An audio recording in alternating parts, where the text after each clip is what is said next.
Kanye West. Hold on for a minute. Let me do that. All right, and here we go. Oh, yes. Uh, touch the sky. Ben and Jay Show, we are back. It is April 1st. We're not going to let Kanye play too long. Wanted to get a little vibe going on here. It is April 1st. It is April Fool's Day, but it's also Autism Awareness Day. It is. My son Shane, shout out to my son Shane, who just turned 13 on the Happy birthday, Shane. Hey, happy birthday. Earlier this morning, and April Fool's me. And this was his joke. Hey, Dad. What's up, Shane? Is your refrigerator on? Yes. No, it's not. Ha ha. April Fool's. Click. And I say, yo, you know what? You gotta appreciate originality. So for that. But ladies and gentlemen, we have an amazing show for us to be coming back after a couple weeks of vacation. And let's just get these bills done and pay out the way by saying that this webinar. You know what he say? What? She's on there. This webinar is made possible by Access Services. Access Services is a nonprofit serving 11 counties in Eastern Pennsylvania with the mission to create better ways to serve people with disabilities and also special needs. They've been doing it for 45 years and are only expanding their services to fit the to fit the needs of those in Eastern Pennsylvania.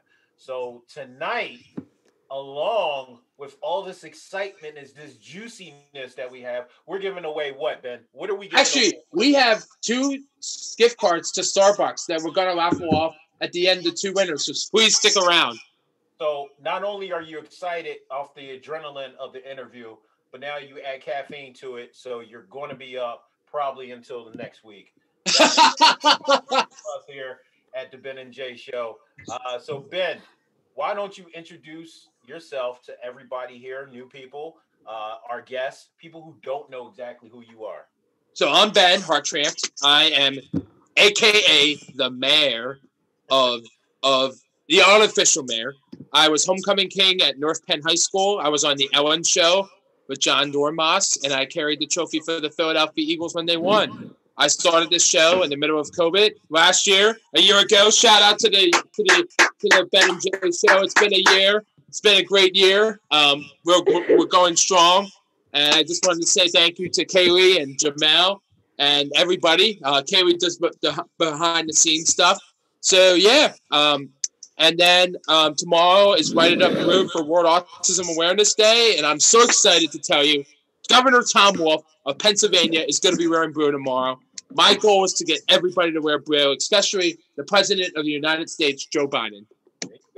There you go. Ben makes stuff happen. When he puts his mind to it, he makes things happen. So just stay tuned for that. I wouldn't be surprised if you see it tomorrow.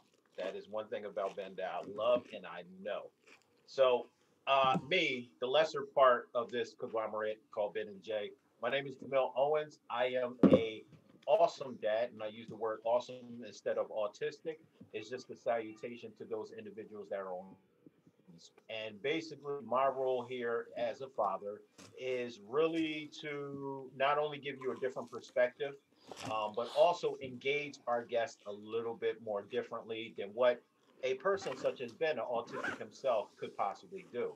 So I started a show called The Awesome Show, which is aimed towards providing fathers the necessary space to actually release feelings, thoughts, questions that they have about their child being on the spectrum. I knew what that felt like, having my son diagnosed at the age of 3 and didn't have anybody to talk to. So after finding a lot of the necessary tools that I needed to help my son and also evidently help myself, I wanted to give back. So my platform is The Awesome Show, geared towards men, but friendly for everybody. And we just want to make sure that we just stop and really engage our men as head of the household and really just go at this head on so they can grow and prosper with their awesome, beautiful children. So that is who I am.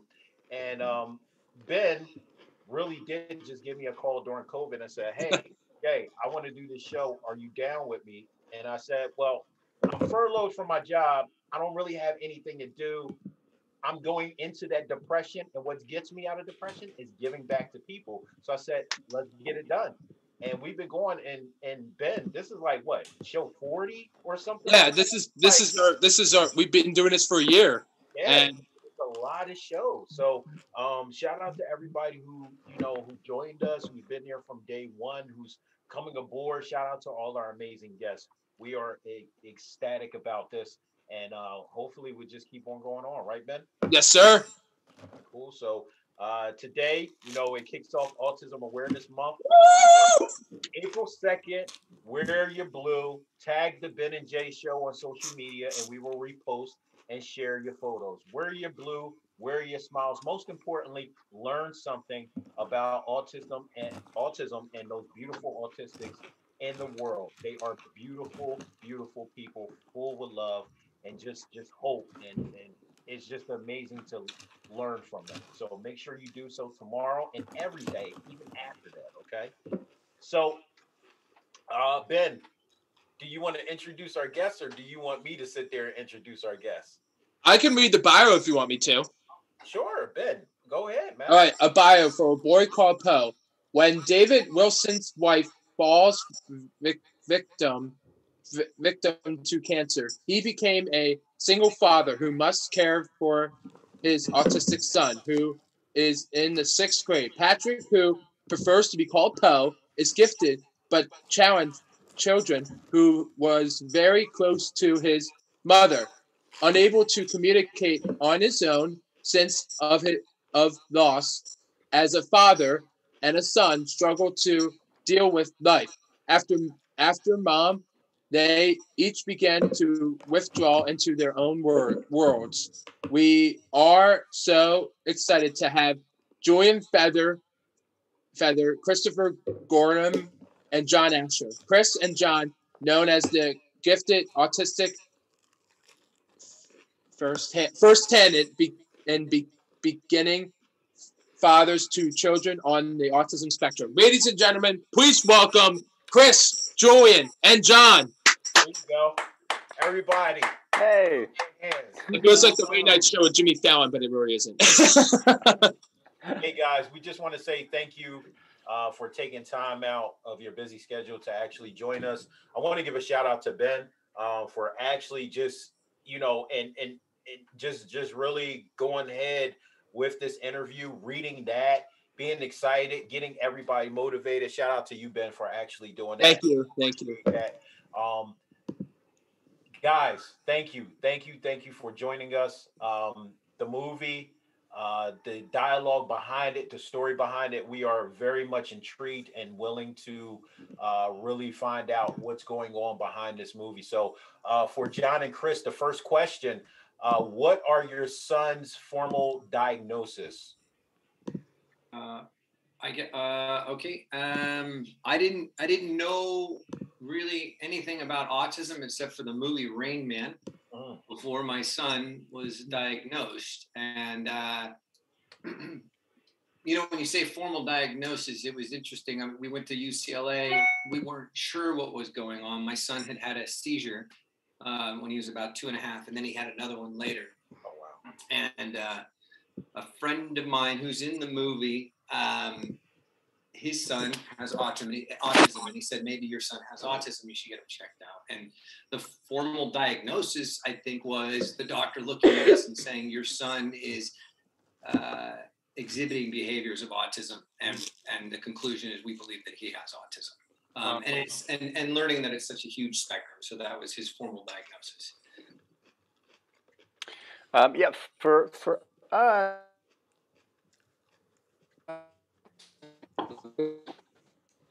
he is 19 now. He's almost 20. We didn't get a diagnosis until he was 9. He was diagnosed autism.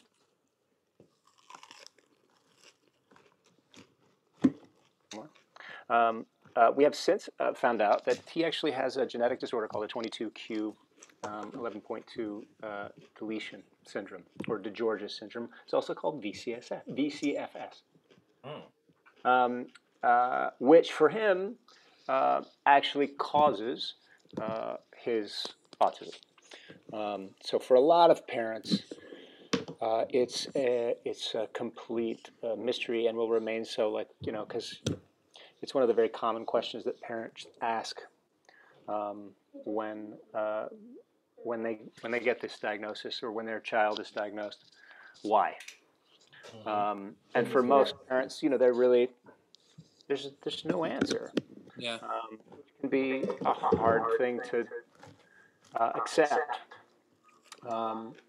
But for us, you know, we had kind of gone through that process of accepting, like, all right, well, there's not going to be a why. Really, at the end of the day, it doesn't matter why, because the important thing is what it is.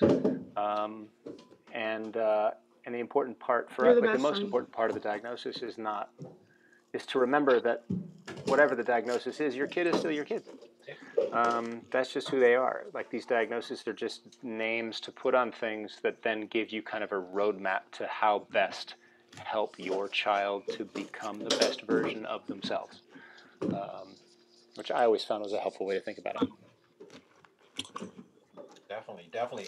I want to ask you guys, Chris and John, a question, because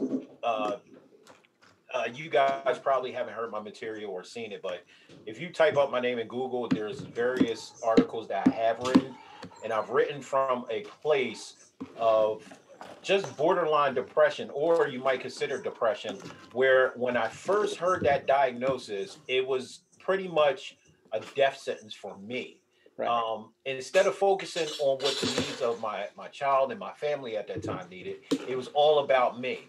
What were your initial feelings or thoughts when you heard that autism, or, you know, exhibiting signs of autism? What were your first feelings when you heard of that? For me, I think I was lightheaded. You know, that was the first thing that came to my mind. And I remember thinking, like, whose fault is it? You know, in my head, and all kinds of weird things went through my head. And I am dyslexic, and my mom is the vice president of the National Dyslexia Research Foundation. So I was like the poster child for dyslexia. So I thought, oh, my dyslexia caused autism. And I think what a lot of dads do is they don't, or I did, I just didn't.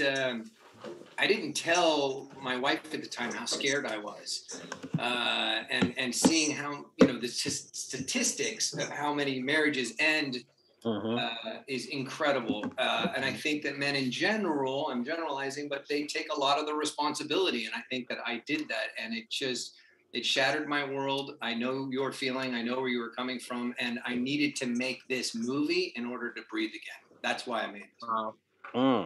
Wow. That's interesting. Wow. Yeah, you know, I think what you're talking about is, you know, and what John talked about, I think, is what a lot of parents go through. And it's really important, I think, to frame it that way, is that, and what I found is so much of the fear that you have and the anxiety that you feel really is based upon the dreams that you had, and the ideas that you had, and the thoughts that you had of how this adventure was going to play out. And when you're suddenly presented with the reality that, okay, no, you're in a different movie than you thought you were. You know, like, for most of us, I think, like, we tend to fight that for a while.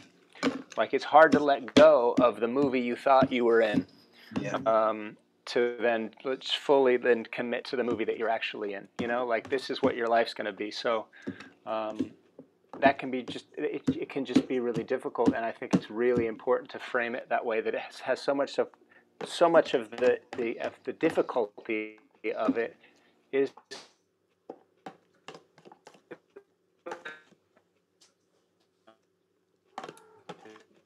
what's going on with your child.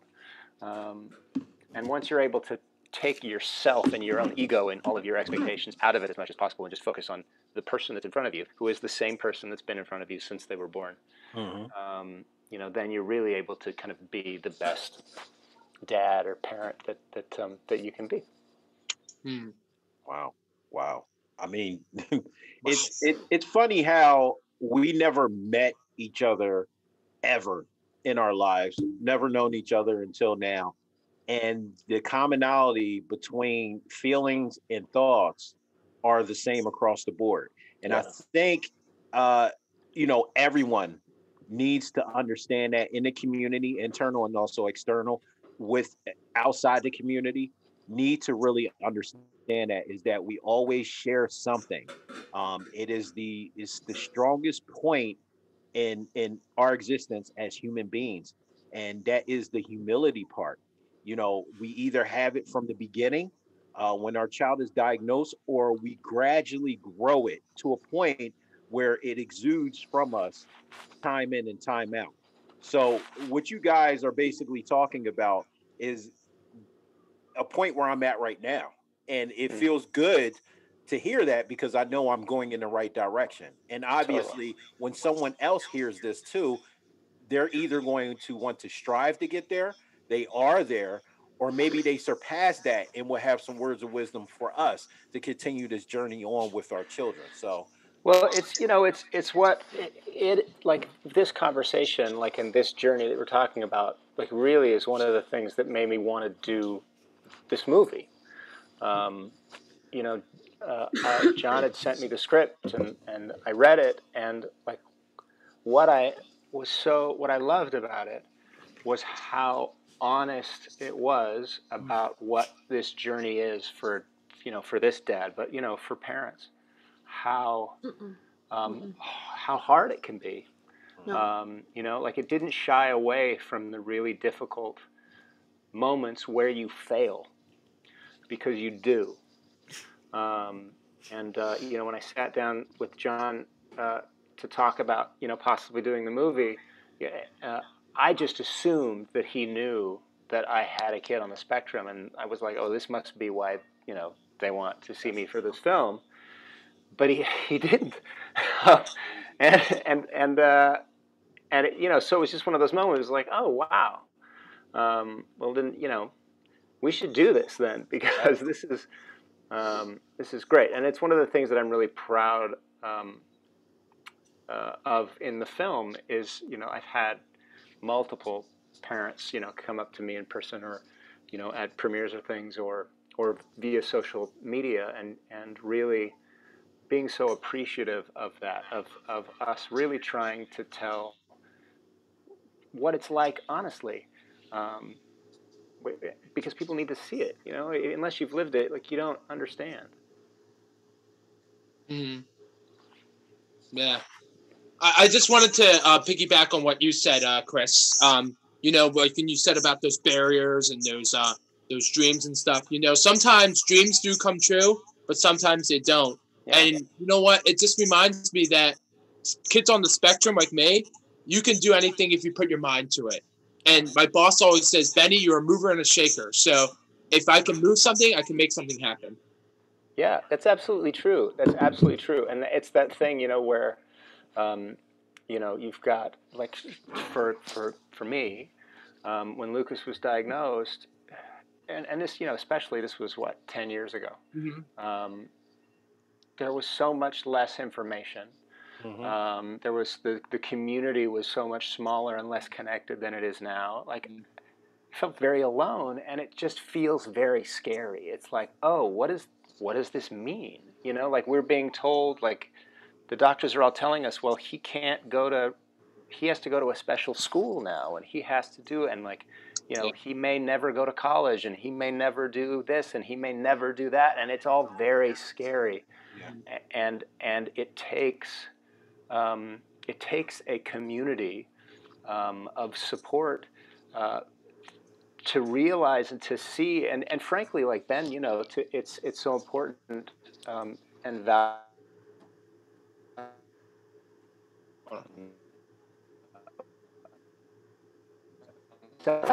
Like, you know, out doing great things and just being who you are and saying like, hey, I can do anything. You know, I can do anything if I put my mind to it. And it's a great example. It's really.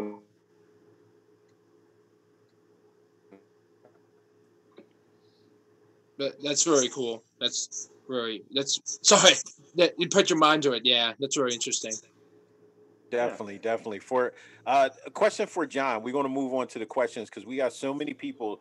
The chat box is lighting up because people want to start conversations with you guys. But we got a list of questions. We definitely want to get these answered as much as possible. But John, in the movie, Poe knows quite a bit about stocks, and I took a couple of little pointers here and there, but we'll see what's going on. We'll see what's going on in a little bit. If you see me on a yacht, I'm definitely inviting everybody. You can come over. Everybody, it's on me. Don't worry about it. We'll be good. But how did he know about that? So right after the opening scene, Poe is having some night terrors, which is a very common thing with our kids. And Chris takes Poe into the room and turns Poe's favorite channel is Bloomberg, and Bloomberg is what he watches, and he watches it 24/7, even when his dad is sleeping. And believe it or not, Bloomberg is very informative. So if you are paying attention to what they're saying, they're telling you real things. They're telling you about crops and margins, and if it's going to be a cold winter and you don't want to buy orange juice, but also the Wall Street Journal shows up every day as well. Yep. So Poe is studying these things, and what he's doing is he's figuring out how to move money from his dad's accounts. And he's that's why he asks for his dad's signature every morning before the mac and cheese comes, and he says, "Autograph, please." That autograph is to send a fax to the bank to notify them to move certain amounts of money to other areas, and he pulled it off. And look, there's a friend of mine that has a daughter named Chloe who's on the spectrum, and she somehow has figured out on her Game Boy. Or no, not Game Boy, Switch. Nintendo Switch, yeah, I love the Switch. She's figured out how to hack into all of her brothers and sisters' accounts and take the points away from the characters and give them. So to tell you the truth, I don't know how Poe did it, but that's part of the magic. I love it. Oh man, I definitely need to get with her. She is. I do want to get with her too. She's doing big things in this world. She's definitely on the top 10 freshman list. Can I just 22. Go ahead, Ben. Say something real quick? Does your friend have Animal Crossing? Because I heard she has a Switch. She does have Animal Crossing. Yes. She needs to friend me on my island. She needs to come visit me on my island. Uh-oh. Okay. Uh-oh. She might spray paint your island. I don't know what she's gonna do. But yes, we'll make it happen. He's going to take over the island, Ben. You better watch it. They do have autism shirts on the island too. So if you go onto the store on Animal Crossing, you can find one of those little shop stuff. And I looked up autism shirts, so I found an autism shirt on my island. That's awesome. Well, shout out to Animal Crossing for that. I know, right? Hey Ben, you got a question for Julian? I know you. I do. For Julian. What was it like playing someone who has autism? Have you played that role before? Was it difficult? No, I never played that role before or anything like it. It was really a unique experience. Mm-hmm. And it was difficult. It took a lot of work. It was a lot of it was just trying to find all the specifics, the mannerisms. I worked a lot with John, doing all that stuff. I met some kids with autism and all that stuff. And yeah, we just kind of brought it all together, and it took a couple months or something, all during pre-production. There is sorry for interjecting here, but I do want to say there are few actors out there in the world that stay in character while they're shooting, and Julian is one of those. He would bring it home. His parents would call me and be like, "So he's gonna break character, right? He's gonna." I'm like, "Yeah, of course he is." So he stayed in that mode for the entire shoot until we went and shot all of the. And that, by the way, that neurotypical thing isn't to say one version is better than the other at all. It's just to say that he's able to communicate better in his imagination. Yeah. But it was amazing because I think, I don't know, Julian, you could answer this, but was it fun to go shoot all the dream stuff?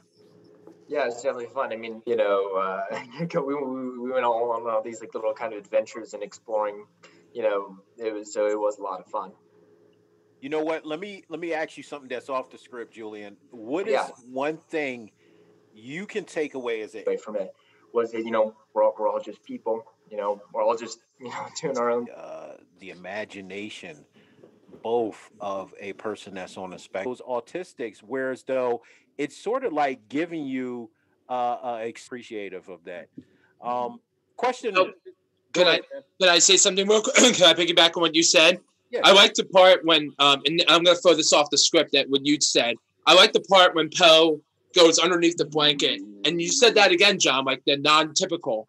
Like, it was very interesting when he can talk and when he doesn't talk. Or when he goes, Poe, time for dinner. And then he comes under the blanket. I just think that's really interesting, He's just thinking in his own dream mind. Like, when I was a kid, I thought of, like, I love roller coasters, I pretended that something was like a roller coaster. Or I liked the trains. I pretended I built my own theme park, like a video game theme park. I just have an imagination of a mind, the thinking like Dr. Temple Grandin with the cattle. So it's just kind of like interesting, like how we can think like something with ship shapes or shapes that things should go in order. So that's how people with autism think like. There you go. Yeah. Some people make a lot of money doing that. I think somebody made a game called Minecraft. Yes. That did pretty well. Pretty well, yeah. It did all right. But yeah, I love all of that. I think it's I feel like when I look at my son, I just think that he has no fear. And that's what we all have, all of typical people. Who wants to live in a world of fear? I'm telling you, it seems to me that when children have autism, that they live in total bliss. I don't know if there's much frustration. Ben, you would know better than I would, but I feel like Evan's not that frustrated. He's just like, this is going to happen. I mean, last year he's like, I want a parrot. I was like, what kind of parrot? He's like the kind that like a pirate would have on his shoulder. I was like, no, that thing's going to bite your ear off. You're not getting a parrot. And he's like, yes, I am. So he started drawing pictures of parrots and putting them all over his room. I said, what are you doing? And he said, I'm turning it into reality. And sure enough, his mom bought him a parrot, and now he's got this parrot that he walks around. Right? Oh my gosh. Actually, John, I have a quick funny story. So I'm at Six Flags, and this guy, he's on the spectrum, and they go into guest services a lot, and they want the train back. So they come in and they say, we want this train. There used to be a train in the park, and they used to like put them on there and said 2020 train coming back, and it never came back. I think it came back at Christmas time. But there's some people that love routine, like Poe going to the toy store, Yeah. Yep. There you go. That speak into existence. I got a couple of things on my list, my wish list. I need to go ahead and start drawing papers and pictures and everything. My wife, she might get a little mad, but I think she'll be okay. I think she'll be all right with couple of color drawings and everything everywhere, bring back nostalgia of when I was a little kid, Here's a question for anybody, any one of you guys that want to answer. Today's age, people are not kind in our schools. Our younger generation are not kind. And you have some of the adults that work there too, unfortunately. How can we be kind to one another in our communities? Where does it start at for you, gentlemen? Go ahead, Chris. Well, listen, I think one, I would reframe it a little bit. Okay. Only because, like, I feel like, and I catch myself doing what my parents did and what I heard their parents do. These young kids today, they don't do this and that. So I would reframe it as in just that, like, we have one of the challenges that we have now, because we do have things that other generations didn't have, as far as like the internet and social media, which connects the whole world in a way that has never been connected, but has a way of pulling us out of our local communities. And I think one of the things that can really help us achieve what you're talking about is finding ways to plug back into our local communities on a human-to-human basis, which has been incredibly difficult this past year because of this pandemic, obviously. And so I'm hopeful, though, that coming out of this, as we gradually are able to kind of reintroduce ourselves to living humans, that there's an opportunity to kind of start again. And I think that idea of kindness is one of the most important things. You know, it's this month is Autism Awareness Month, but I'm on the board of a nonprofit called Culture City. This is one of our T-shirts. Woo! So awareness, acceptance, and inclusion. Nice. Because, you know, I really think awareness is really just the first step. Because after that, you know, you can be aware of a lot of things, but if you're not willing to make room for it, then it's not enough. We have to go past awareness to, you know, accepting that people are different, and people have different needs, and people have a different way of seeing the world, and including all of those people in our community, and just making room for them, because there's plenty of room. There just is. And on the most basic level, all it requires is us to, you know, first make room in our heart, and then just make a little space in our lives.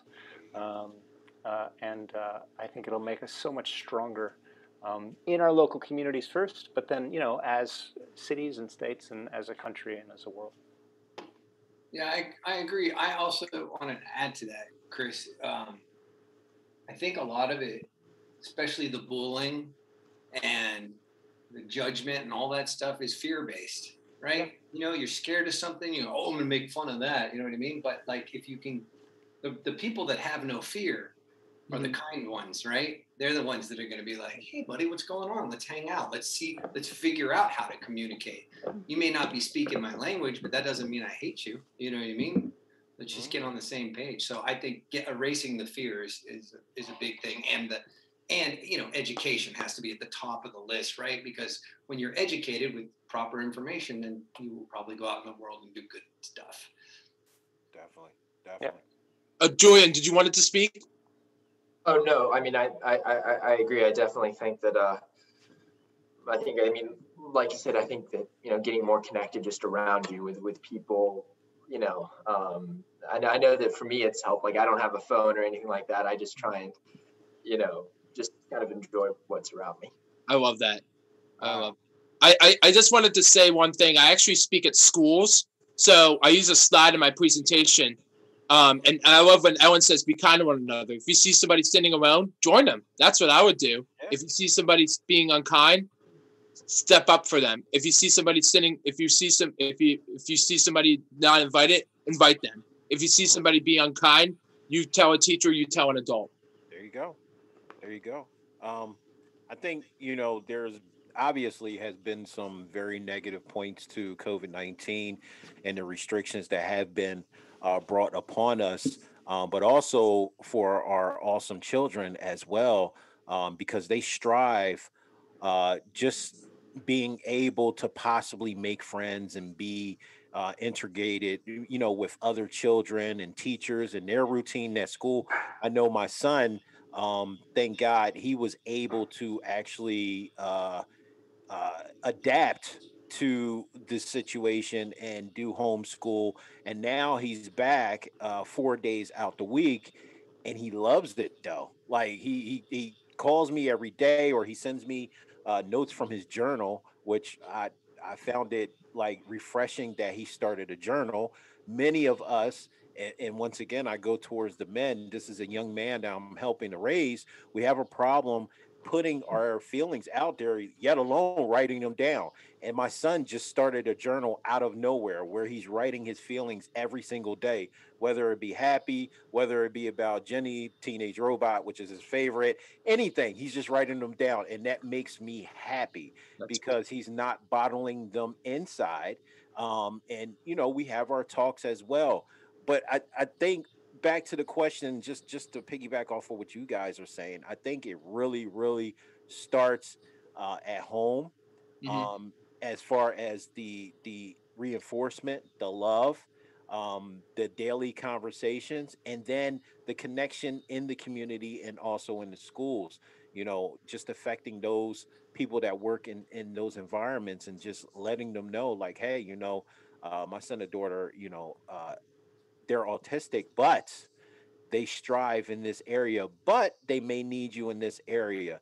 This is who this person is, and you know, being introduced to somebody who is scary, quote unquote, to a neurotypical person is the best type of person that you can meet, because they will surely teach you something about yourself or about other people in general that you Mhm. never knew before. So it's a lesson that we can all take heed of. And once again, I'm just blessed, you know, being surrounded by Ben, my son, you know, everybody that I've met through my platform, and this platform is definitely a blessing. Have this movie out that you guys have done is definitely a blessing, because Mhm. people are paying attention now. They're really understanding what's going on.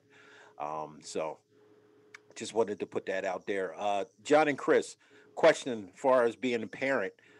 Do you think more parents with children, do you think more parents of children with autism need to fight for the services that they need?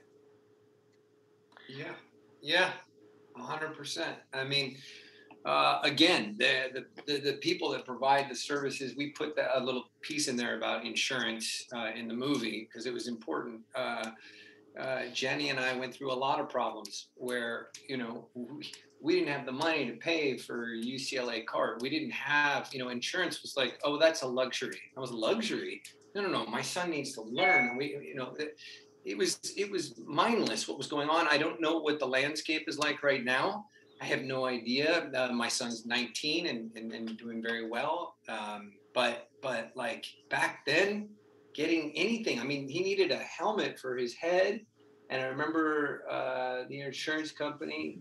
I don't want to rat them out necessarily, but they would not pay for it. They were saying that's cosmetic, and I was Are like, you nah, he needs his head. He's shaped like a friggin' street cone. Like he needs to be, you know, he needs to be. Just saying, you gotta but love like a father's love. You gotta love a I was father's saying, love. I was just saying, let's get that thing back in shape. And it's like, but yes, the answer to your question is, yeah, we need to educate them so they understand. And I think, you know, I don't know what the numbers now, if it's 1 in 54. Do you know what the numbers are? 1 in 54? 1 in So, 54. 1 in 54, yes. so if it's 1 in 54 right now, like eventually these people that own these giant insurance companies are going to have children on the spectrum and be like, oh my God. You know, that could be the only thing, I think. I don't know. What do you think, Chris? Well, you know, I think that the parents should do what they're able to do, and but honestly, I feel like the real onus has got to be on the rest of us. You know, the folks who aren't dealing with this day in and day out at home, because you know, a lot of these parents, especially when the kids are really young, you're just tired. Yeah. Like you're tired because it's a lot. It's a Yeah. lot of work, and it's part of the insidiousness of the system that is in place. Is that the people that really know where the problems are and have great ideas about how to fix them are just simply exhausted. Yeah. And in most cases can't afford to fight like the legal fights that sometimes you need to have, you know, that like so many families can't afford to hire a lawyer advocate to fight the school district to make sure that their kid gets the services that are legally required. Right. And so their kid doesn't get the services. Whereas, you know, the parents with the means to hire a lawyer, they get their things taken care of. Exactly. So it's incredibly frustrating for so many families, and it doesn't have to be that way. It just doesn't. It's part of what the awareness part of all of this month is about, right? Is making, not just raising awareness about these folks, you know, who are autistic, but raising awareness of the ways that the system fails these families, so that then there can be action to fix it, because it can be fixed. It can definitely. Chris, I wanted to ask you a question, or John. I would love to work with you, Chris, on more ideas of how I can help your organization and Culture City. Great. I think I've heard about them. My friend Rachel Barcelona, she was on our show. She was in Tampa, and I think they bought the sensory room to the Super Bowl. They did, yeah. Yep. Yes. We did. We had a sensory room at the Super Bowl. We were handing out sensory bags. Yeah, it was great. Very successful. So I would love to connect with you. Maybe we could work together on some ideas or stuff. You should follow me on Instagram. We'll get connected after we're done. But yeah, I'm thinking about like the Eagles Autism Foundation, and they do a lot. They had like a sensory. They put the sensory room in their link, and they're a great organization. So I just since we're talking about it, I'll just for folks who don't know what we're talking about. So there's an organization called Culture City. Mm-hmm. It's here. Can you read that, or is it backwards? culturecity.org. Culture with a K. And it was started by Dr. Julian Maha and Michelle Kong, who are a married couple who have a son on the spectrum, and saw a need, basically, particularly in public places. So one of the things that autistic folks deal with is they have like sensory needs. Mm-hmm. Crowds can be very disorienting and stressful, loud noises. Bright lights, so for instance, it can be for autistic sports fans, like an Eagles fan, for instance, somebody who wants to go to a football game. For some of those folks, they may love football but have a hard time dealing with the crowds at the stadium. Yep. So what Culture City has done is they've come and they've partnered with multiple stadiums at the NFL, Major League Baseball stadiums, NBA arenas, so big spaces, but also places like aquariums, also smaller spaces like libraries.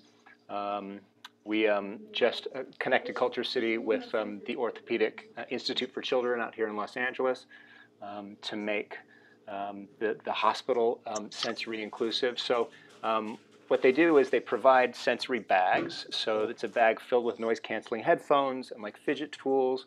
And then also like a card to help with communication, because sometimes it's hard for these folks to communicate exactly what they need.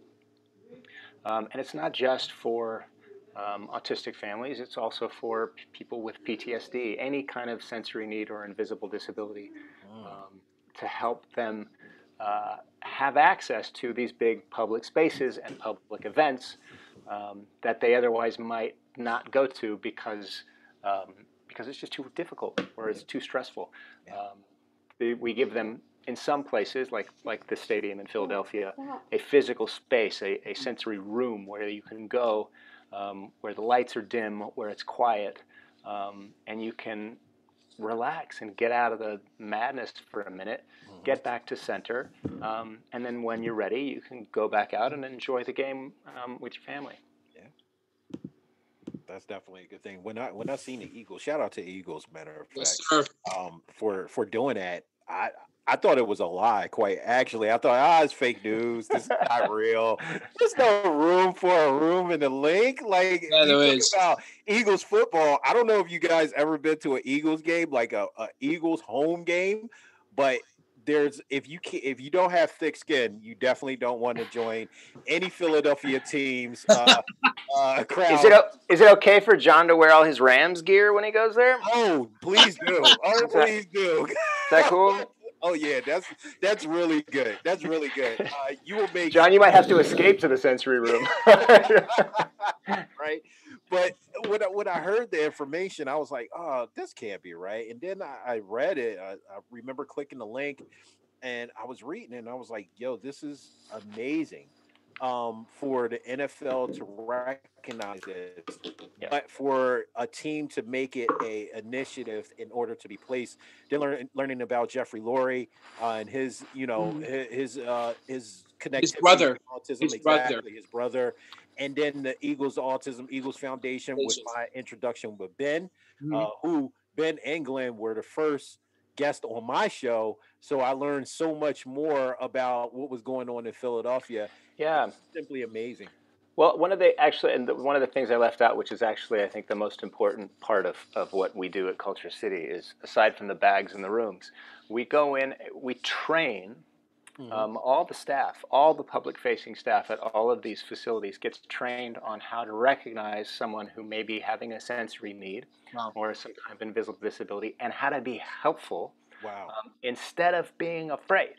Yes. Right? Because what had been happening, and kind of how this all started, was you would get families who would go to a game, and then if their kid would get overwhelmed and start to overload, right? And would be, to an outsider, like acting out or causing trouble or being too loud, and families were getting kicked out of these places. Wow. And so now, Culture City goes in and trains all the staff to say, all right, when you see a situation like that, here's what's really happening. And here's how you can help. So that these families can be welcomed in and be accepted and be included with their community. So it's that staff training really that's the most important part of our mission. Can I ask you a question, Chris, about Culture City? Is because I was invited to speak in Las Vegas to the police department there. And they wanted to see, they were going to watch the movie. We had to reschedule because of COVID, so I'm doing it, I believe, this summer. But it's so important for police officers to be able to pick up on, when they see a driver and they put your hands out the window, and if it's somebody that it's on the spectrum, they're going to be nervous, they're going to be fumbling, they're going to be so. Is that something that Culture City is looking into? It is. We've already started working with police departments, actually. So Joe and Renee Ingalls. So Joe Ingalls is on the Utah Jazz. He and his wife Renee are also on the board. And there was a high-profile case with Salt Lake City PD, and so Culture City has been working to get their police department trained. For exactly that. So we have a whole protocol that we're working on for police departments, and we've started to work with police departments all over the country. That's great. That's really cool. Me and Jamel would be honored to help if you need any help with that, right, Jamel? Great. Yeah, we actually have been starting to speak with police departments over here on the East Coast. So it's been amazing. I had recent training with some officers in Nevada. Which was a pleasure as well. So we're getting there. We're definitely we're getting there. And it's, like you said, I mean, until we get to the point where you have a different group of people going out to handle, these mental health calls, really. In an ideal world, you don't have armed people showing up to deal with a situation like that, at least for me. But in the meantime, there's so much you can do to help just educate folks, and going back to what we were talking about before and what John was mentioning, just to take away the scary, right? So that you don't react with fear, so that you instead you have a little bit of understanding and some empathy as to what's going on and how you can help. Exactly. Actually, that brings me to my next question. So for anyone, do you think we need to train more people like police officers and teachers to understand more what's going on for people with autism? Yeah. 100%. Yeah. Definitely need it. I think across the board, Ben, we definitely. You know what, Ben? Speaking of which, what was your experience? Because I was actually going to bring that up. Yeah. So I was speeding in a little town in my town, and I hear this siren. It reminded me of the movie. So so I hear this sound. I'm like, oh no! I thought he was going to pull somebody else over, and I'm by a high school. And the cop comes up and he goes, I need to pull you over, sir. Can you pull over a little bit? I'm like, okay. Sir, you know why I pulled you over? And I went, yeah, I was speeding. And he said, can I see your registration license, please? And I said, listen, sir, I wanted to let you know I'm actually on the autism spectrum. And I gave him and he goes, what's this? He goes, I'm on the autism spectrum, sir. And he goes, oh, okay. So I told him I was on Ellen, told him I carried the trophy. Like I didn't want to make an excuse or anything, but I told him I was on the spectrum. He goes, check out that ticket, huh, Ben? I was on Ellen. Listen, I do the same thing, Ben. I was like, listen, officer, I just want to mention before we get started, I was on Ugly Betty. So it's kind of the same. So I get this. Go ahead. Keep going. So the officer goes, all right. And shout out to the Lansdale police. They're very amazing, and Upper Gwinnett and everybody. They're pretty amazing. The cop goes into his car. He types out the stuff, and I was just praying and praying. I'm like, oh, I'm so nervous. And then he goes, all right, I'm going to let you go this time. But next time you do it, don't do it again. I said, okay. He drives off, and I drive away. There you go. Good job. There you go, Ben. Ben trying to find that sweet spot. Like, hey, that's good. That Ellen thing, I think Ellen did it. The Ugly Betty thing did not work for me. I got a ticket. Listen, I'm sort of a big deal. That's all Ben has to say. I'm sort of a big deal. I apologize. But no, I always open up with, "You look like an actor. Are you an actor?" There's maybe. Julian's quiet over there, so let's find out if Julian got any tickets. Julian, any tickets? I've just started to practice driving, so not yet. Yeah. Oh, okay. Let's keep it like that. Man. Yeah. Use this line though if you have to. I'm sort of a big deal, officer. I don't know if you see me, but look, I'm an actor, so you can't give me a ticket. Yeah. Sorry. You'll be hurting my image if you do that. Yeah. But I wanted to piggyback on that one scene on the movie when the police officer pulls him over and he told him my son has autism, and I like that, and that's what reminds me of like if anything going on in that situation, you just need to tell them, look, my son's on the spectrum, and then the cop will be like, okay, and they can just like sometimes they get aggressive, but you just need to stay calm and not get aggressive. So what me and Ben have been doing, speaking to officers, shout out Montgomery County police officers, is we have these cards. I'm not sure if you can see them, but it says how to help me, and it gives you some points to basically help you as far as use calming techniques to help me keep my cool, use a calm voice, avoid physical contact, things of this nature. Yeah. But also on the back, it says I have autism and emergency contact information. This is in partnership with our good friends, Tom Island, Emily Island, Be Safe the Movie, which we have had on the show, and also partner with doing police trainings, and they also have a series of them. I have Down syndrome, and I have a learning disability as well. So there's all different types of cards. If anyone in the audience tonight needs any of these cards, please let us know by sending an email to Kaylee, and we'll be sure to mail those cards out to you free of charge. We just want to make sure people have the tools available to great idea. Not only having it, but to educate officers as well. And this is a good tool too for other police departments that may need it. This is sort of a cheat sheet. If you keep it inside your pocket. If you run or encounter into a person that's on the spectrum, it gives you the tools, more tools in your tool belt in order to handle the situation correctly. So that was Ben, what Ben was talking about when we're doing trainings and everything. And like I said, shout out to Tom and Emily for, just embracing us into their organization and what they're doing. And Victor. Yes, Victor over here. Victor's a great guy.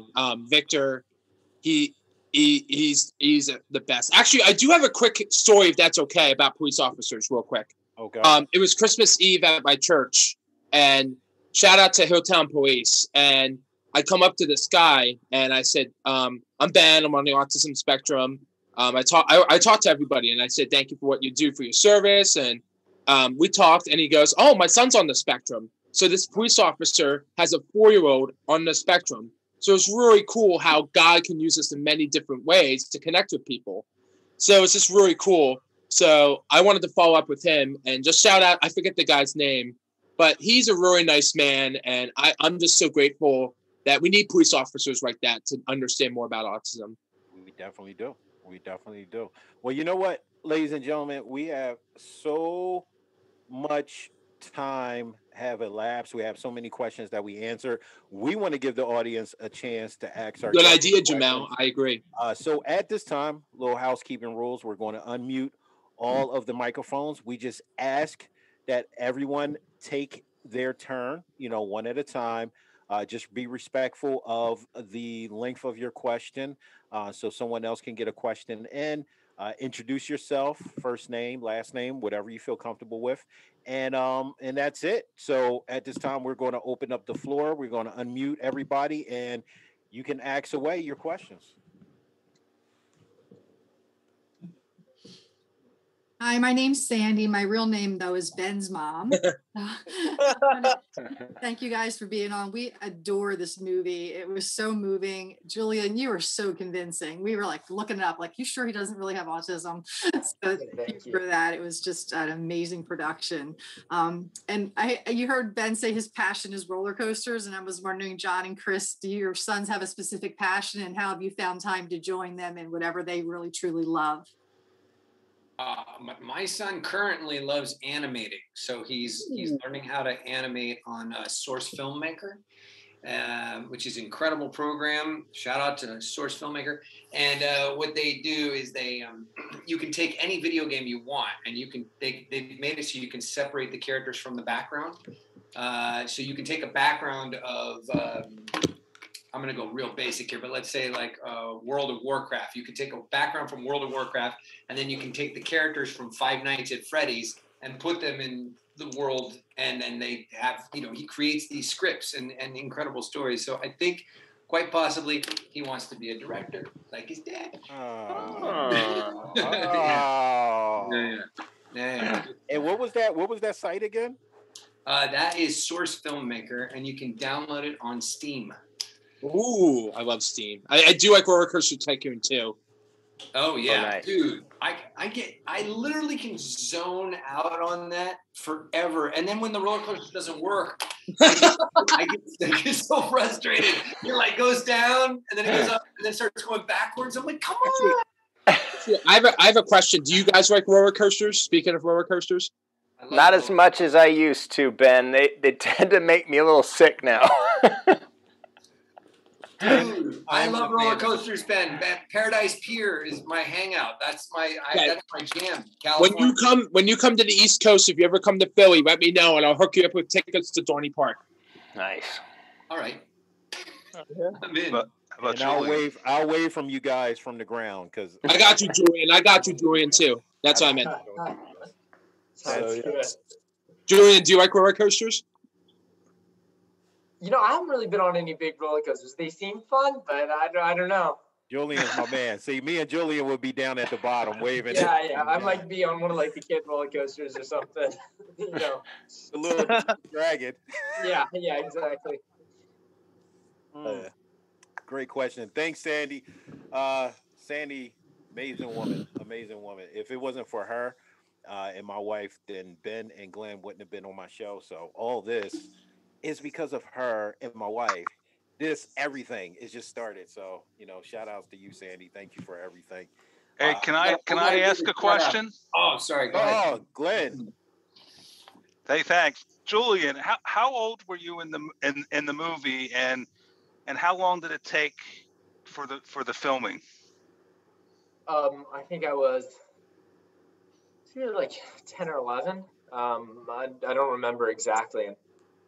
It was kind of been a while, so I think it was like maybe like a month, or I think John might know better, but maybe it was like a month or something. And then I know that, did we take a break in between, and then we kind of went off and did some other locations and stuff like in Northern California for some of the dream worlds. But yeah, and then it was just it definitely, I know the movie, like just to develop the whole movie, it took like 10 years even before, I think we started filming or something. So I know it was a long process. And then, and then for a long time, all of us, John, Chris, myself, we were going, different places, showing the movie at film festivals and different autism charities, which was a lot of fun. And at school, I think you're 16, so you're just starting to drive and stuff. At school, do you have a tendency to navigate towards more the special needs because of your role, or? Well, actually, I'm homeschooled, so I don't go to school. But yeah, I mean, I do have a lot of friends. on the autism spectrum. And yeah, and I mean that's why this movie was important for me, and it was also eye-opening because when I was 11, I didn't really know that much about it. I knew that I had friends who had autism, but it definitely definitely opened it up for me. Yeah. A real quick question. Sorry for John. It took me 2 viewings of the movie to realize that the character that Poe was talking to wasn't real. It was the second, near the end of the part, and then it made a lot more sense when I saw it the second time. So it was really interesting the way that whole played out. And where did you come up with that character, and how did that come about? Amelia was it was Colin Goldman's am I saying his name wrong? Oh my God, Chris Gorham. Is it Colin Goldsmith? It's Goldsmith. Yeah, it was his imagination that came up with Amelia and that whole thing. His son, that's his true story, by the way, everybody. It's important for you guys to know that Colin Goldman's son, who's probably now 21, Colin Goldman did lose his wife because of cancer, and then he wrote this journey. So imagine, this is a real story. The only place where I think Chris and I came in during some rewrites, and the script was really solid. I did have the script for 9 years. It took me 9 years to get it financed. It was amazing that all these big Hollywood companies were wanting me to make comedies or make an action movie, but every time I showed them the script, they were like, no, no, no. And then I had some angel investors that came in and they wanted to make this movie. And then I discovered Julian while I was teaching an acting class, and he came in and had such an incredible personality. And I think he didn't care. What I loved about Julian, I think he's still like this, which is great.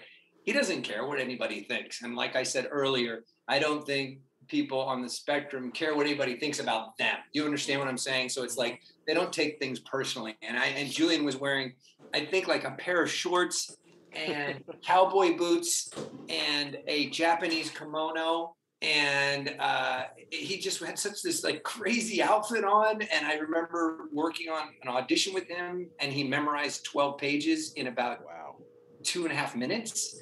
And, he just has this real incredible ability about him, and he knows how to tap into things.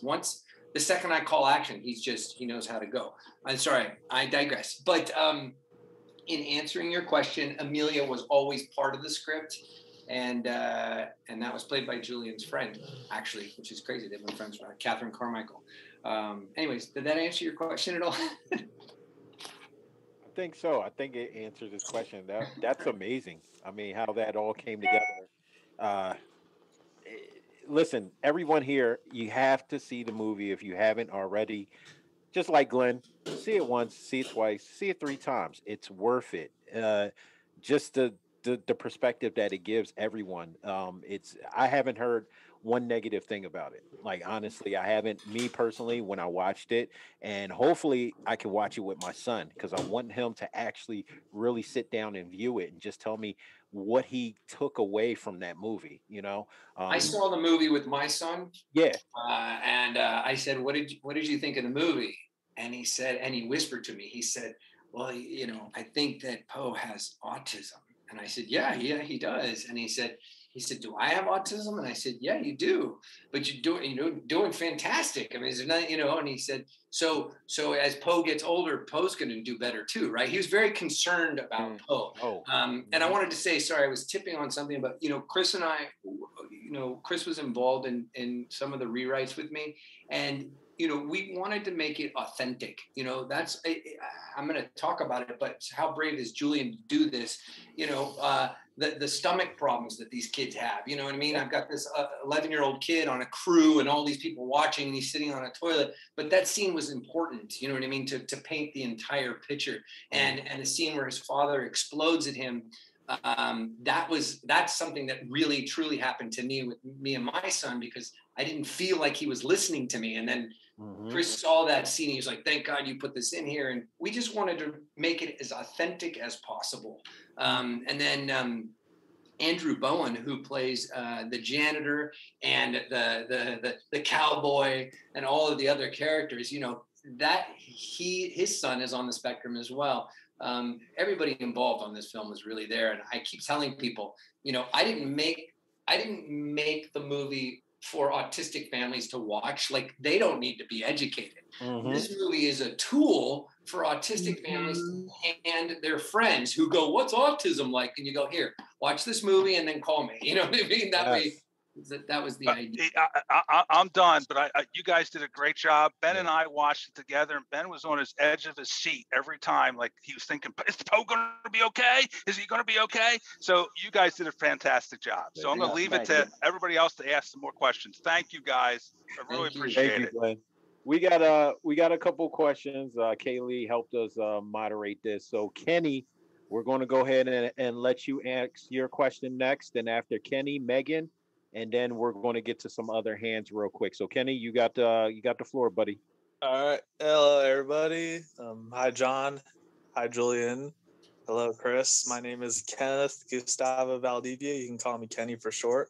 I'm born and raised in the San Fernando Valley. I'm diagnosed as well. For a long time, I was hesitant on coming out to the world about my diagnosis because all throughout school, you know, I endured a lot of constant pressure and bullying. And I went to a special needs high school, which was in Sherman Oaks, called the Help Group.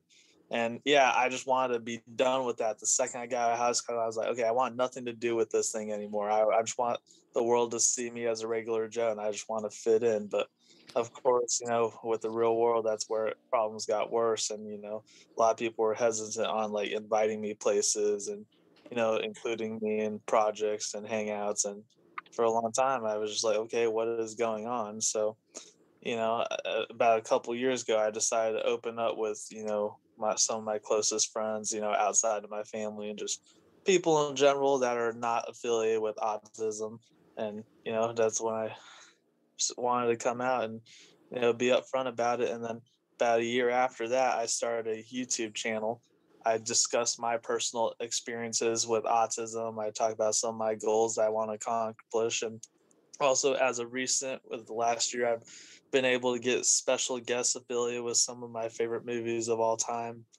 Case in point, I had several people from The Karate Kid and Cobra Kai on my channel, as well as The Bourne Ultimatum, The Bourne Identity. Okay. Martial arts has been another huge part of my life as well. And yeah, I just, you know, want this wildfire to keep spreading. And I also profile other autistic individuals. And pretty soon I'll do a collaboration with Ben. Yep. Cool, man. Good for you. Yeah, and I'd like for you guys to check me out. Nice. We definitely will, Ken. Make sure you put your information in the chat for everybody to see, because you're doing big things, man. We appreciate you, man. Mm-hmm. We definitely want to support you too. That's definitely that's awesome, man. Yeah, I just want to educate people from, you know, all professions about my life. There you go. Everybody especially being movies and entertainment has always been my number one stress reliever. There you go. You know, hopefully, John, Julian, and Chris, hopefully I can rock your guys' worlds too. Nice. There you go. We appreciate you, Kenny. Check the chat, y'all. We got it up there right there. All right, everybody, look at your chat column. You'll see his YouTube. Please support Kenny. Please support him. It is a must. We're asking you. This is what we do in the community. So appreciate it, Kenny. Let's go to Megan. Megan, you're next. Alyssa, Megan, Cassandra, you're after Alyssa, and Jonathan, you are after Cassandra. Megan, you're next. Thank you, Jamil. Good evening, gentlemen. Thank you for being a part of this. Happy Autism Awareness Month. Sorry, I couldn't wear blue. I don't own any blue shirts. Actually, that's a lie. April Fools. I do own a blue shirt, but it's mainly for my church, and it still needs to be cleaned. So I am trying to sport a little bit of blue on my shirt. And a quick little promotion. I do have a autism bracelet. It says "You Complete Me." It's by Accent Annie. If anybody from ladies who are interested, Accent Annie is an organization that when I won a product, $10,000, and those proceeds get donated to a special charity. So you purchase this bracelet, $10,000 gets donated to the National Autism Awareness Center. Okay. And it gets information out to other families so that we can learn more about autism. And yes. So yes, for anybody's interested, you got Mother's Day coming up, birthdays, great gift. It's I believe marked down from $38 to $28 now. So go get your spring deals. And I originally got this to support friends that I know who have autism, and then later I became a part of it because I was diagnosed with it. Okay. So it's definitely been an eye opener, and learning about it through Ben and this organization has been absolutely eye opening and amazing. And learning that there's all different types of autism and different parts of the spectrum. And now we have all these people trying to portray those characters. And so I guess my question would be is, do you think it was hard to really get into the depths of playing autism, an autism family or characters? Yeah, it was. You know, I don't know how long we spent. It was like pre-production, so maybe like a month and a half, and even before that, when John first told me about it, you know, it took that time to really, you know, just prepared to do it, because, you know, I wanted to do the part justice. You know, I wanted to make sure that, you know, I was giving like an accurate, you know, depiction, and I wanted to I just wanted to make sure that it was right. And then even through that, even while filming, you know, I mean, I was still, you know, just trying to develop the character. And so, yeah, it was difficult. But I think, you know, I'm proud of what I did, and I think it turned out well. Awesome. I'm definitely going to check it out. We do have Amazon subscription. That will definitely be in our next movie night, hopefully. And shout out to a fellow homeschooler. Yes, homeschoolers. I guess that's it. I mean, just knowing that you guys felt upon yourself, to put together this movie to really get the word out. I guess my other question would be is, do you think your movie compares to other autism-based movies and TV shows like The Good Doctor or anything like that?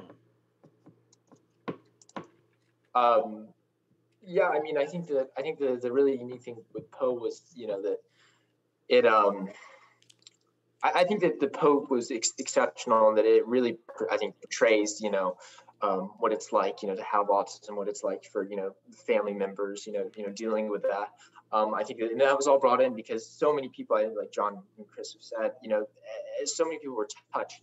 You know, they either knew someone with autism, or, you know, they had kids on the spectrum or something like that. So I think that's what really made Poe special. You know, what inspired the movie was my son and my journey with my son Evan. Responsibility, so much so that when they asked me who the editor was going to be on the movie, I said I'll cut the movie together myself. So I also edited the movie because I needed to be that hands-on with what was going on with the film. Nice. What about you, Julian? Yeah, I mean, for me, it was, you know, it was just, I think it was a really great opportunity to, you know, learn about autism. And I mean, that's what I think kind of drew me to it and what made it special. You know, and then... What about you, Chris? You know, I really was just when I read the script, you know, like I was describing earlier, it felt, it was the closest thing that I'd read to what it's actually like, you know, living in a family like that. The great things about it, but maybe more importantly, because they're the things that people don't like to talk about, are the challenges and the failures that happen. You know, the times when you just fall short. At least, you know, for coming from the dad's perspective, you know, I thought it was so important to really show those times when you just fail to be the dad you want to be. Because those times are that's the stuff that doesn't make it to Instagram, right? So that's what drew me to it. Yeah, and I wanted to say one more thing. Ben, you're awesome. Our friendversary is tomorrow. Yeah. Yeah, not just Autism Awareness Day, but the 1 year we became friends. Yep, and So, yeah. just a quick thing, Alyssa, don't forget to wear blue tomorrow. Post it on social media. Post it everywhere. We got to make sure we get every actor friend. We got to get your friends, your actor friends, whoever, celebrities, Jimmy Fallon or whoever. Just tell them to wear blue tomorrow. Yeah, also, Ben, you should it. reach out to Haley Moss. Get her on your channel. Yeah, you got it. I won't forget, Ben. You're awesome. Thanks. Yeah, Haley Moss.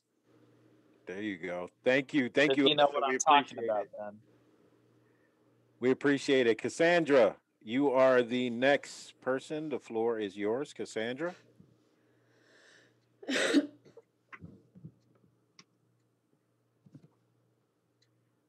Cassandra, you still with us? All right, she might have. She's on mute. She's on mute. Yeah. Hey, See the icon. Hey, Cassandra. Hello. There you go. Yeah, hi. My Hi. question is for Chris. Hi. Cassie's question, Cassandra's question is for Chris. Sure. Hi, Chris. Hi. We have admired your work, especially all the work you. Okay. Cassandra wants to say, Chris, that she really admires all the work you've done for people with disabilities. Cass has got a disability, a communication is part of that disability, and she just wants to thank you personally for all the work you've done for making, people more aware. And her question for you, Chris, is how in filming Poe, was it harder for you to do having a son with autism? So was it difficult for you to film Poe because you have a son with autism, or was it actually easier for you? It was kind of both. It was difficult because I think it's embarrassing. Meaning it's embarrassing to admit how I have failed in the same ways that my character fails in this movie. That's not an easy thing to admit or talk about. But it was easier in the sense that because I have been through so much of that, it's very close to the surface. It's just very easy for me to go to those emotional places. Mm-hmm. So it was both. And thank you so much for your kind words at the beginning. It means the world. Thanks. Aww. Definitely. Cassandra, where are you guys from? Perth, Western Australia. Perth in Western Australia. Wow. Australia in the building. That's what I'm talking about. That is amazing. How'd you hear about our show? Through Chris cameo. Oh, great. Great. Well, thanks for coming. Oh, wow. That's crazy. Thank you. Thank you for representing. How did you hear about it? I didn't understand. It's through my cameo, probably through the fan club on there, yeah? Yes. Yeah, beautiful. Okay. Nice. Well, thank you guys all the way from Australia. We appreciate you guys. Also know that you are not alone. You have family and have been in Jay Show, so please reach out to us at any time. You may need anything. That's the most important thing we want you to take away from this also. Last question that we have for the evening, Jonathan. Hey, Jamal, how you doing? Hey, what's going on? Good. How about you? Hey, man, I can't complain. I'm here with the greatest. Look at all these great people. We got guests. We got the guest here on the show. I mean, I'm blessed. I'm definitely good. You got a question? Yeah. Well, one thing is Ben told me to wear blue, so I'm actually wearing blue for autism. I think you can tell. Waffles. That's what I'm talking about. He got a favorite. I like the Love it. Yeah, and then real quick, I also requested a friendship for you on the Facebook. I found you on Facebook. Okay, me or Ben? No, for you. Oh, B? Okay, I got you. As soon as I get off the phone, I'm going to look and I'm going to approve that request. Okay. Nothing. And then I also had a question I actually had two questions. One was for John. Hey, John, how you doing? I'm good. How are you? Nice to meet you. Nice to meet you too. Hey, I looked at the trailer of this movie that you did for the Poe, for the autism deal. And I gotta say, that movie is incredible. I mean, that movie, you did a wonderful job on it. The question I got for you is, was it based on a true story for him, or was it just something you made up? Colin Goldman, who wrote it, it's based on his true life story. It's based on the fantasy elements are what I added to the movie, because I thought we needed to. I really, really wanted to explore what was going on inside of my own child's mind, because it seemed so clear in his head and I couldn't get in there. So that was my attempt at getting cameras in there somehow. And that's where that came from. The scarf was already there, so I used that as the transition point to the dreamscapes. But it's his mother's scarf that he's using in the film. But the story is Colin Goldman's real life story of him and his son who has autism. So he was at the premiere. He's such a sweet guy. It's his story. That's really cool. And then I also had a question for Julian as well. Hey, Julian, how you doing? Hey, how are you? Good. Hey, okay, I saw the movie that you were in for this movie for Poe, whatever. What did John tell you about getting into this movie? How did it come about? Well, it came about. I was doing an acting class. It was like an improv acting class. I met John there. And then I know that John, he was helping me with something, and then I know he brought it up. It's been a while, and then I think it kind of just went from there. I think I had a couple of auditions, and then one day John called me up, and it was great working with John. We spent a lot of time together, working on the character and all that. So it was a really great experience. That's incredible. How are you doing, Chris? I'm well, sir. How are you?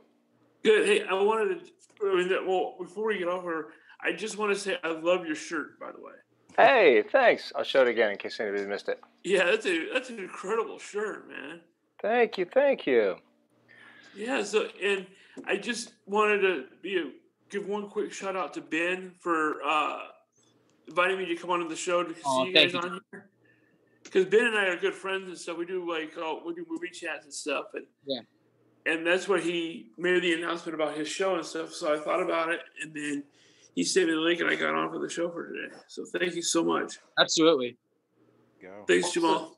There was something I wanted to tell you. Where'd you go? Wait, hold on. Jonathan. Yeah. Just so you know, because I don't know if Julian remembers, but Julian really, he invented Poe. He created his own attack, and I say attack because that's how actors, or at least that's how I look at it, but actors kind of attack their character and they figure out how they're going to become these characters. And Julian really did that. The only thing we did is we came up with kind of a silent language and different things that he would do with his hands, and the different gestures that he did with his hands meant different things, right? So if he was doing this, he was nervous or whatever it was, these are the types of things that we integrated into the character. And one thing that we would do is I would go to his house and we would play Monopoly and we would play different games. And the only rule was while we're playing the game, you can't break character. So he would stay in character the entire time we were playing the game. So this got him into a really good familiar rhythm with the character. And then the rest is really Julian. And lucky for Julian, he had, Chris. When you work with somebody that's good, like Chris, who is so grounded and so, you guys see the performance. For me, every time Chris hit the screen, I was just like, okay, I'm listening to what he's saying. I want to hear what he's saying. And for actors, when you're working off good actors, your performance gets better. So you guys understand how the process works. From the moment I call action, right? The two of them are in that scene together. And Julian can only give back what he's getting from Chris and vice versa. And what you're seeing there is called chemistry. And they just happen to have phenomenal chemistry together. Anyways, I just wanted you guys to be aware of that. And the second thing is somebody had mentioned that they went to the help center in the Valley. Help group. Help group. That's Help right. Group, sorry, yeah, Help Group. We that's where we shot. So we shot all of the ABA therapy and everything in that facility. Nice. Yeah, there was when I was looking at the movie, there was a scene where you guys were where there was the pier up in the background. Yeah. No, was that in San Francisco? Where was that at? No, that's Santa right here Monica. in Santa Monica. That's Wow, in that was California, incredible. That's incredible, guys. That was the single most dangerous day of shooting that we had. Was it really? It was, because I had to drive the car without my contact lenses in because you got to keep them separated. And I could not see. I was like, y'all better tell me if somebody starts crossing the street because I cannot see anything. Yeah, not only that, Chris, you this was really at the beginning, the forefront. There's a shot where Poe's dad is running on the pier. You know that shot of him running? Oh, well, it's kind of like Rocky.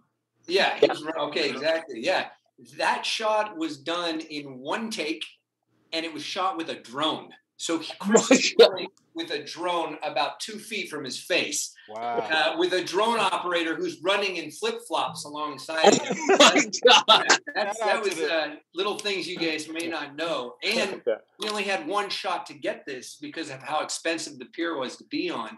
Wow. I think our call time that day was 3-something, right? 3:30 a.m. Yeah, it was early. But that it all paid off. It all paid off in a great way. Shout out to I just want to give that's Pete.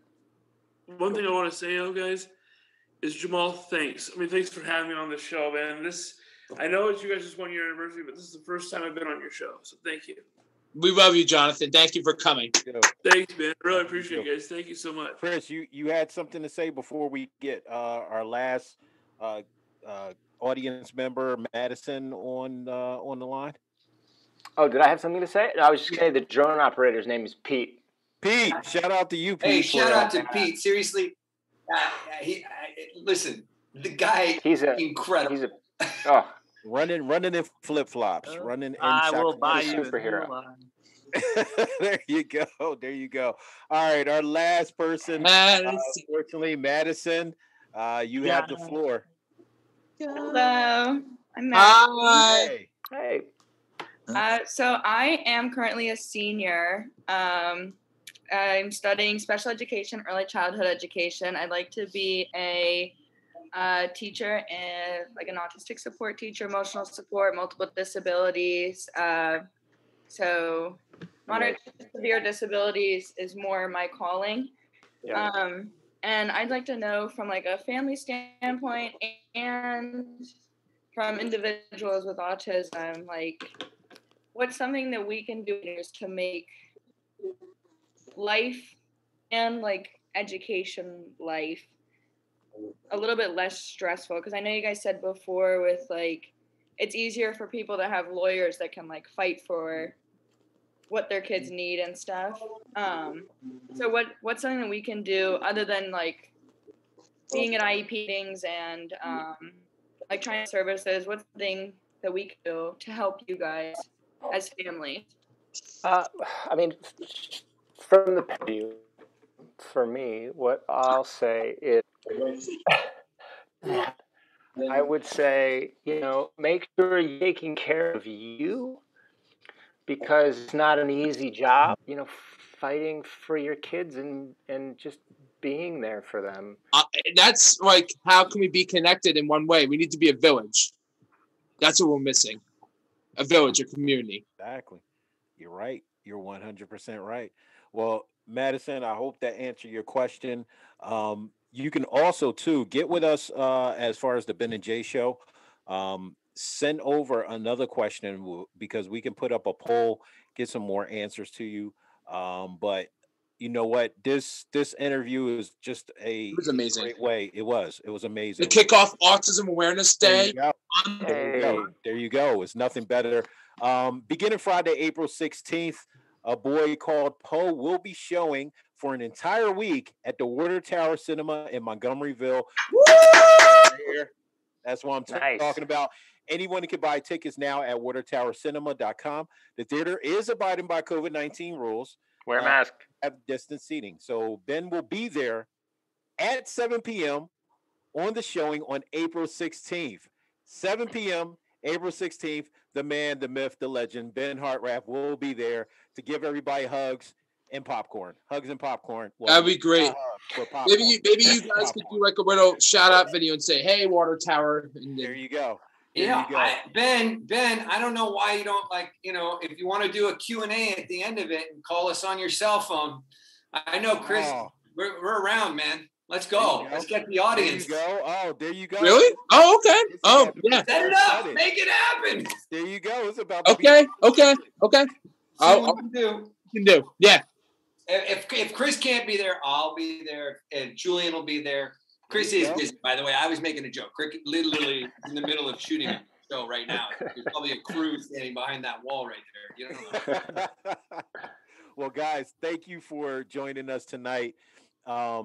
You guys don't know the impact. Well, you do, and you will continue to know the impact that you have placed on this planet, not just the autism community, but this planet, by giving us a perspective that we can see and not just read. It's not another article. It's not another perspective. It's not another blog post, but it's an actual movie. And it goes into the depth of the hearts and minds of our community all over the world. As you can see, we have people out in Australia that share the same things.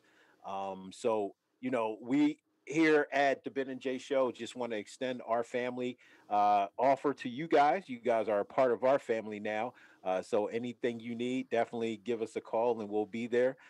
Ben is definitely looking for an extra role sometime in the near future. So keep him in mind. Keep him in mind.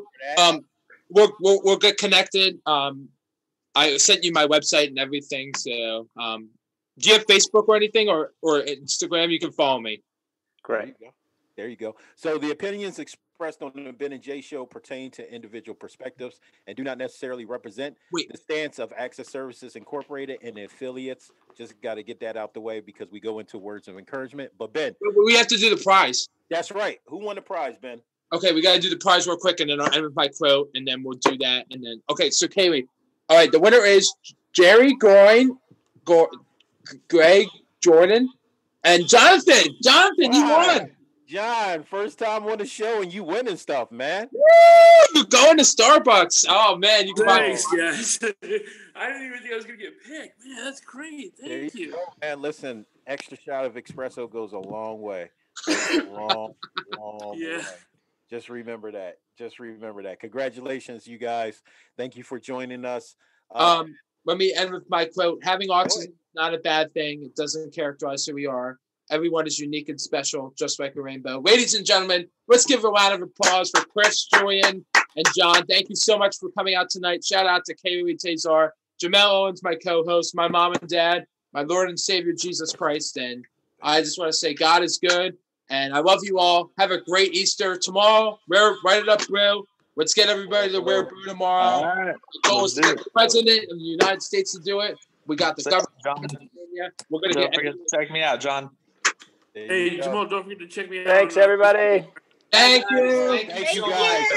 Good night. Hey, we out.